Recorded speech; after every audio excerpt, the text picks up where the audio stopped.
नाजरीन, पाकिस्तान एक बार फिर से कुदरती आफात की जिद में है। खैबर पख्तूनख्वा, गिलगित बल्तिस्तान और शुमाली इलाका जात में शदीद बारिशों के बाद अचानक आने वाले सैलाबों ने निज़ाम जिंदगी को मफलूज कर दिया है। सबसे ज्यादा तबाही जिला बुनीर के इलाकों पीर बाबा, डकर और मालम जब्बा में देखी गई, जहां तेज बारिशों के बाद पहाड़ी नदियों में तगियानी आई। दर्जनों घर, स्कूल और सड़कें पानी में बह गईं। मकामी लोगों ने अपनी जान बचाने के लिए पहाड़ों और बुलंद मुकामात का रुख किया है। काम के मुताबिक सिर्फ खैबर पख्तूनख्वा में ही हलाकतों की तादाद 300 से तजावज कर चुकी है। एक रेस्क्यू हेलीकॉप्टर गिरकर तबाह हो गया, जिसमें 5 फौजी जवान शहीद हो गए। मुतासरा इलाकों में रेस्क्यू 1122 और फौज इमदादी सरगर्मियों में मसरूफ हैं। तमाम मौसमियात ने आइंदा 48 घंटों में मजीद बारिशों की पेशगोई की है, जिसके बायस जमीन खिसकने और मजीद सैलाबी सूरत हाल का खदशा जाहिर किया गया है।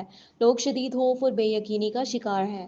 ये मनाजिर सिर्फ खबरों की सुर्खियां नहीं, बल्कि हमारे अपने हमवतनों की कहानियां हैं, जिनके हवा पानी में बह गए, जिनके घर मलबा बन गए और जिनके प्यारे हमेशा के लिए बिछड़ गए। अब वक्त है कि हम सिर्फ दुआ ना करें, बल्कि अमल करें। अगर आप मदद कर सकते हैं तो मुतासरा इलाकों में एहतियात और इमदाद भेजें, क्योंकि आपका एक कदम किसी की जिंदगी बदल सकता है।